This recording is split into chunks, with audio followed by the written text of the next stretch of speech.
One thing you probably know about me by now is that I'm always trying to improve. I'm always working towards new goals, new levels, and being better than I was yesterday. Certain areas of my life are much easier to work on than others, but overall, I'm constantly striving to be the next best version of myself. To do that, it requires building habits and routines that support my growth and development. It also requires letting go of habits and routines that no longer serve me. I spend a lot of time at the end of the year reflecting on things that work and don't work in my life, money, and business. In this episode, I'm sharing the habits I plan to implement as quickly as possible to help me step into the next best version of me.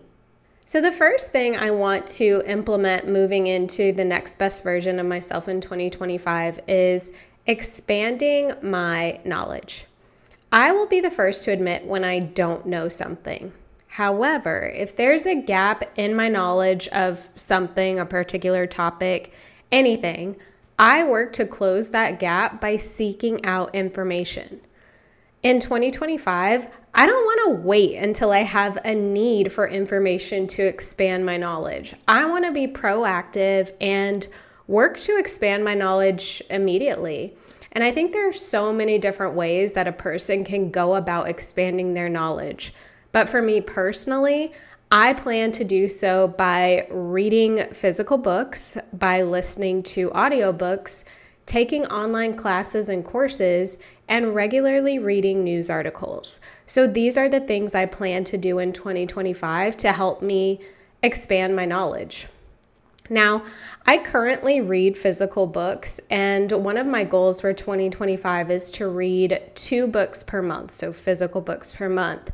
However, I tend to pick fiction books to read, and they're just enjoyable to me. But in 2025, I want to ensure that some of my book selections are nonfiction and informative reads. So this could include topics like personal and professional development, historical references, and autobiographies.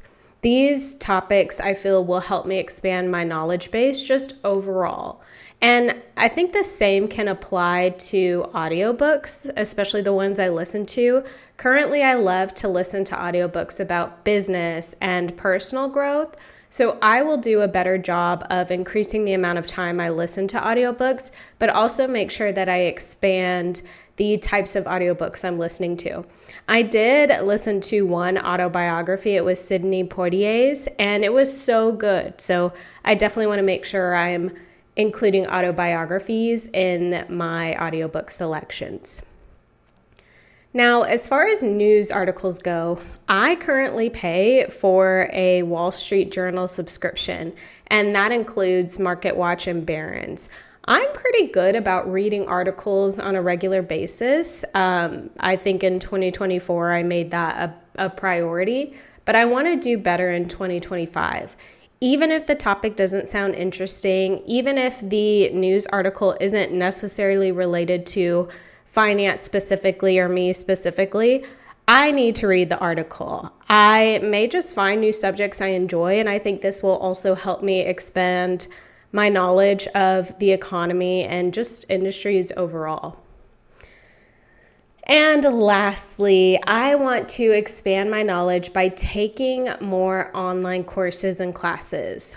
I have taken a few in the past, mostly around building up a business, but I'd love to take classes related to things I have an interest in, but have never really taken the time to learn. So I'd love to learn more about podcasting and being a better podcaster, being a better host. I'd love to take classes around maintaining a healthy diet because that's something I struggle with. I'd love to take classes around fostering a successful marriage. I mean, now that I'm engaged and we're moving in the direction of marriage, I would love to, take a class and learn more about the institution of marriage. And I'd love to take more marketing classes. So I think there are classes on just about every topic, and it's really a matter of me being proactive and going to seek out that information and taking action. Fortunately, there really is a course for just about everything in this day and age. So while it will require some initial research from me up front, I think it will be worth it when my knowledge base continues to increase. Now, I want to add something here. I'm currently reading Think and Grow Rich by Napoleon Hill, and in that book, he mentions knowledge. He says there's a famous quote, knowledge is power, but his theory is that knowledge is power only when that knowledge is actually leveraged. So you can have a general knowledge of just about everything, but if you don't take action with that knowledge, it's really just, kind of taking up space in your brain, not really benefiting you. So that stuck with me, especially because in 2025, I want to expand my knowledge. Not only do I want to expand my knowledge, but I want to make sure that I'm using the knowledge that I'm obtaining and leveraging it in a way that betters my life ultimately. The next way I plan to step into the next best version of me is by monitoring what goes into my body. I think another thing I've been pretty vocal about on this podcast is my health and my diet goals. I have a goal in 2025 to walk 12,000 steps a day, Monday through Friday, and to work to be in a caloric deficit. I think one way I can do this is by being mindful of what goes into my body. I'm very aware of the foods I eat. I really think about my meals and like what I order, whether those foods are good or bad. I do give them a lot of thought, but I don't do a good enough job of actually monitoring what ingredients are in those foods. So basically, I have not monitored what I put in my body, and I can't really say what does and doesn't have a negative effect on my body.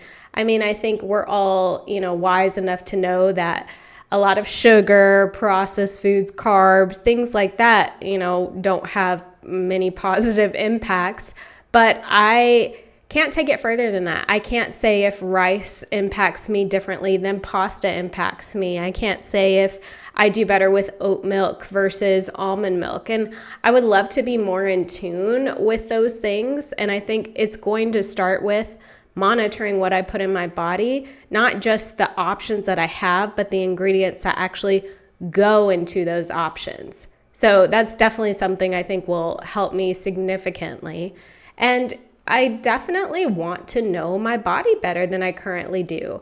I want to be the healthiest version of myself. I want to know what I'm eating, what the ingredients are, and what the macro count is at all times.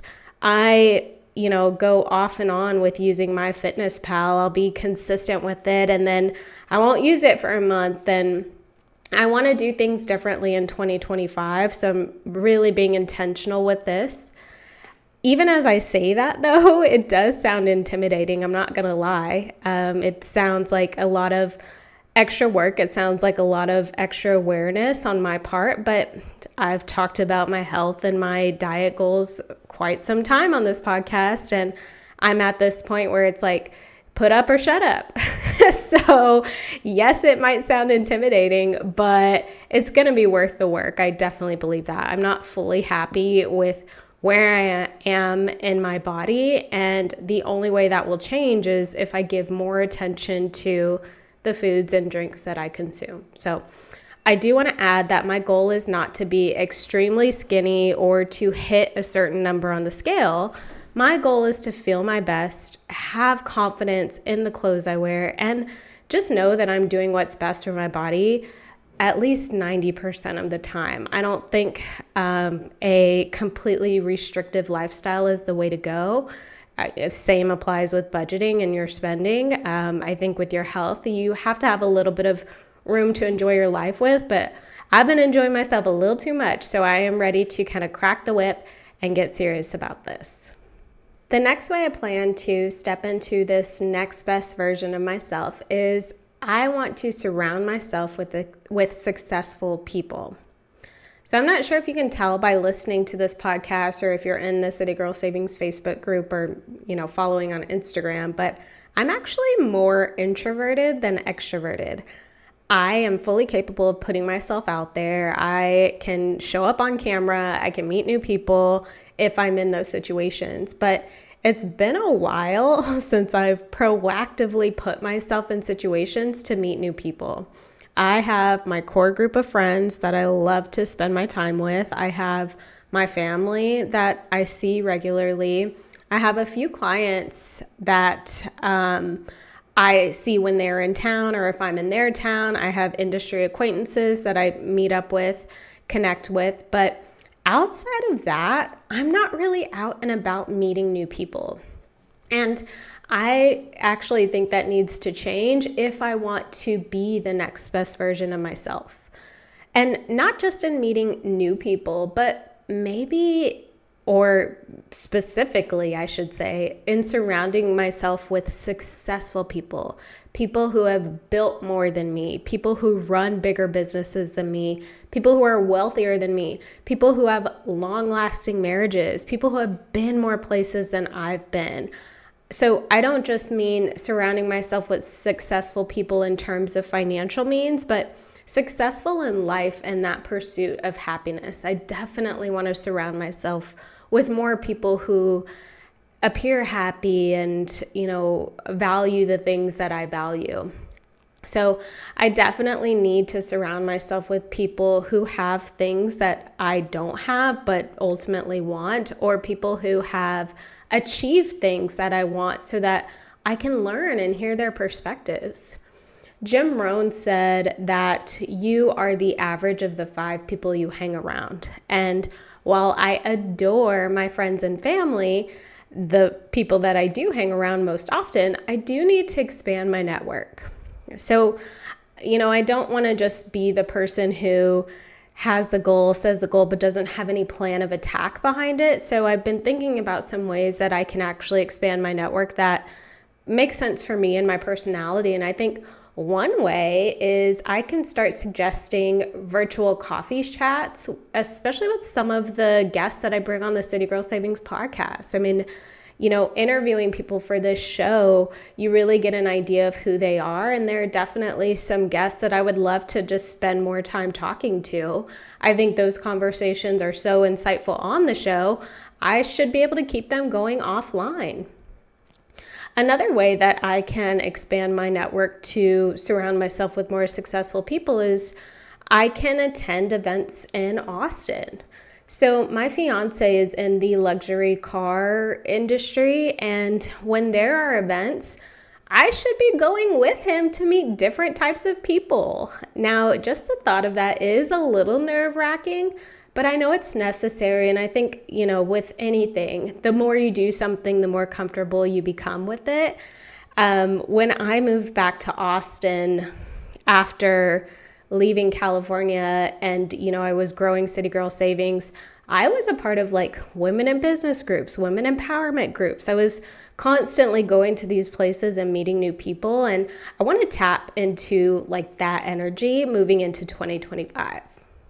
The next way I plan to step into the next best version of myself is with continued self-reflection and inner work. I fully believe that the self-work never stops. I don't really think it doesn't matter what age you are. There's always something to learn about ourselves. And I think that's something that will continue until the day we pass away. There's always inner work that needs to be done. For me to become Rhea 2.0, I need to double down on the self-reflection and inner work I've already started. I need to keep going. I need to go deeper. The therapist that I worked with all of 2024 is no longer under my insurance. So I'm taking this as an opportunity to find someone who can really help me take that inner work to the next level. I have a feeling it's going to cost me, but I know it will be worth the money that I spend. I think another part of doing the inner work would be for me to work with a business coach. I understand that I am not my business, but my business and the work I do is my passion.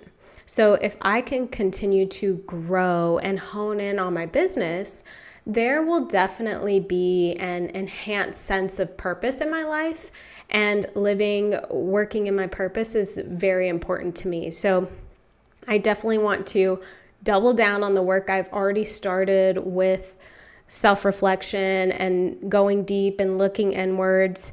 I want to take that up a notch in 2025 and get to a better place with my purpose, my passion, and accepting things as they come or as they are. Sometimes I still feel that need to control a lot of things, and I've learned that you really can't. So I want to work through that a little bit more and get to a place of more acceptance than where I currently am. And the final thing that I want to do to become the next best version of myself is to do more of what makes me happy. And I know this sounds a little cheesy, but I think it really applies to all of us.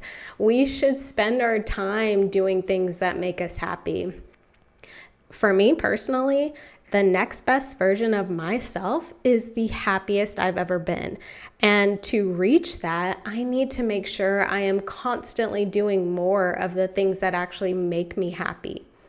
Now, I don't want to confuse this with, never being uncomfortable or never being in challenging situations. I think those things are needed for continued character growth. I'm merely saying that instead of watching TV or scrolling social media, I want to be doing things that truly bring me joy.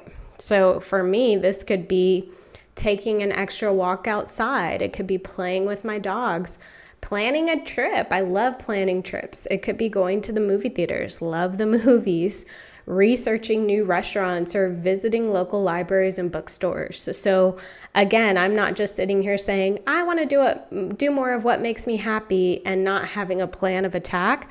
These are some of the things I want to do to make sure I'm tapping into my happiness and joy. I have found that I definitely use TV and social media to check out, but I know I'd feel 1,000 times better if I spent that time instead doing things that make me happy. Like I can check out and be happy at the same time. So this is something I definitely want to prioritize in 2025. But, in the grand scheme of things, our time on earth is so short, and filling our time with things, people, and places we love seems like a great way to make the most of the time that we actually do have. So there you have it, the ways I plan on stepping into the next best version of myself this year.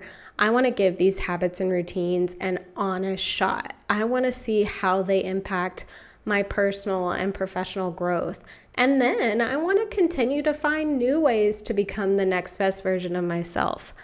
I hope I've inspired you to do the same, and just know that the work never stops. There are always new levels for us to hit.